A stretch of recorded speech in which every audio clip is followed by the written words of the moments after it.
j'espère que vous allez bien. Aujourd'hui on va faire une vidéo sur comment trouver un studio à Paris parce que j'ai reçu beaucoup de questions de votre part dans les commentaires, notamment ceux qui veulent devenir acteurs ou actrices, mais aussi ceux et celles qui se posent des questions tout simplement sur comment vivre à Paris, parce que c'est vrai que c'est une ville assez chère, enfin même carrément chère, et moi j'y habite depuis juin, dans mon studio je veux dire.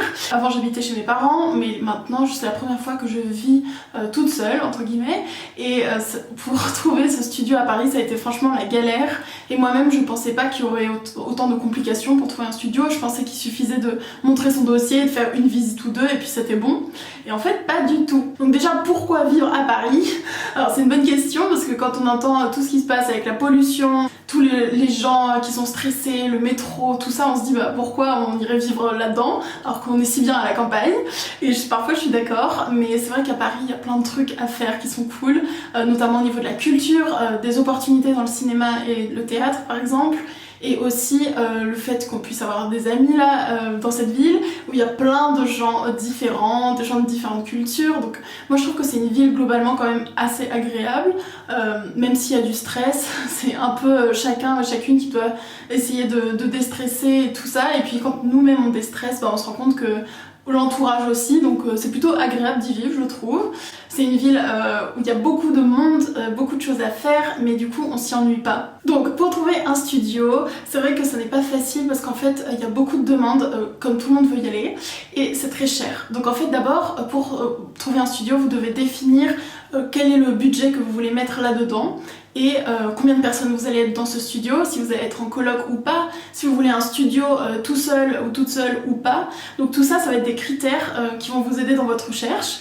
Donc par exemple moi je dirais au niveau du budget que vous devez compter à peu près entre 300 et on va dire 900 € entre guillemets, mais c'est une fourchette assez large. 300 € franchement, si vous trouvez un studio à 300 € bravo, mais généralement ce sont des colocs que vous allez trouver à ce prix là, et 900 € vous pouvez trouver des studios plus sympas où vous pouvez être toute seule, mais bon il faut le payer quoi, c'est beaucoup. Souvent les charges sont incluses, donc l'électricité, eau, tout ça aussi, mais parfois vous devez le payer en plus, donc ça aussi il faut le compter dans le budget.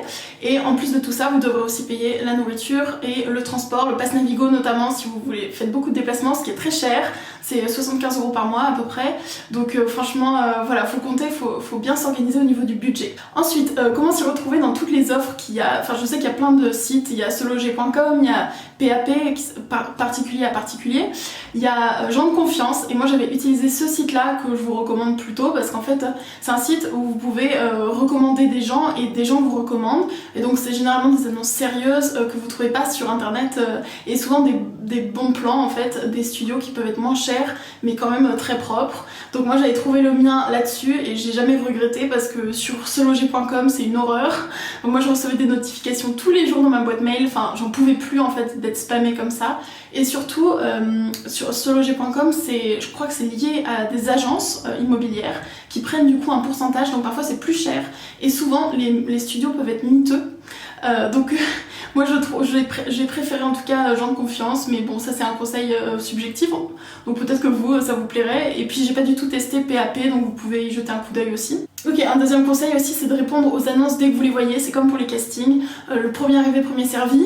Et le studio que j'ai actuellement, honnêtement je l'aurais pas eu si j'avais répondu à l'annonce 30 minutes plus tard, parce qu'en fait j'ai été la première à répondre à cette annonce, elle venait d'être postée je crois il y a 10 minutes, et comme j'étais déjà sur le site, j'ai postulé tout de suite, j'ai contacté le propriétaire tout de suite, et c'est ce qui a fait qu'à la fin, quand ils ont eu je crois 6 personnes dans la même journée qui ont visité l'appartement, et ils m'ont dit clairement qu'ils me prenaient moi parce que j'avais été la première à les contacter, parce que tous les dossiers leur paraissaient bien, donc à dossiers égaux en fait ils ont choisi la plus rapide. Donc franchement j'ai jamais regretté ça, donc répondez vite aux annonces. Alors que faire quand on a enfin un rendez-vous? Alors ça c'est rare aussi. Moi je pensais assez naïvement qu'une fois qu'on postulait on allait directement visiter l'appartement. Or en fait vous êtes plein à postuler du coup à chaque annonce, et il faut se dépêcher parce qu'ils ne prennent je crois que 5 ou 6 personnes pour les visites. Donc sur les centaines de messages qu'ils reçoivent, ils en sélectionnent 5-6 parce qu'ils savent que tout le monde va être intéressé, et donc ça leur sert à rien de faire 10 000 visites. Donc là il y a beaucoup de compétitions et moi je pensais que tout le monde nous dirait oui une fois qu'on postule et en fait pas du tout. Donc postulez à plein d'appartements et dans la même semaine passez ici toute la journée s'il le faut, mais au bout d'un moment il y en a forcément qui vous diront oui pour une visite. Une fois que vous avez la visite, le rendez-vous qui est booké avec la personne, n'y allez pas les mains vides, allez-y avec votre dossier parce qu'en fait il y a plein de gens qui viennent les mains vides et ces gens-là en fait passent après les gens qui ont déjà tous les papiers nécessaires pour signer sur le champ s'il le faut. Donc généralement on vous demande pas de signer sur le champ, mais il vaut mieux que vous ayez votre dossier avec des copies de carte d'identité. Généralement ils demandent aussi une caution, ils demandent aussi qui sera garant, qui sera votre garant. Donc ça peut être vos parents pour être sûr qu'en fait que quelqu'un va payer si vous-même vous ne pouvez pas payer. Vous pouvez avoir les bulletins de salaire soit de vos parents si c'est eux qui vont payer, soit de vous-même. Donc voilà, tous les documents qu'ils demandent, vous pouvez les préparer dans une pochette, comme ça vous arrivez, vous faites le bon élève, la bonne élève, et ils verront que vous êtes plus motivé. Donc en tout, j'ai visité 5 studios, je crois, et j'ai postulé à plein de studios. Donc sur les 5 que j'ai visités, il y en a plein qui étaient crapoteux, la plupart étaient crapoteux, vraiment sales, enfin franchement, limite il y avait des cafards dedans. Je comprends pas même qu'on mette en vente, ou à la location ce genre de biens, parce que pour moi c'était vraiment sale, mais en fait ils savent qu'il y aura forcément des clients, et donc ils s'en fichent un peu de la propreté. Donc moi le critère de choix ça a été la propreté, l'emplacement et le coût. Honnêtement au début j'ai cru que j'y arriverais jamais, c'était hyper décourageant, mais ne vous découragez pas parce que vous allez y arriver aussi si j'y suis arrivée. Donc voilà, c'était mes petits tips pour trouver un appartement, j'espère que ça vous aura aidé. Dites dans les commentaires si vous en avez d'autres pour en trouver un à Paris. Et puis si vous habitez déjà à Paris, dites-moi si vous aimez ou pas cette ville. Et on se retrouve très vite dans d'autres vidéos. Gros bisous, bye bye.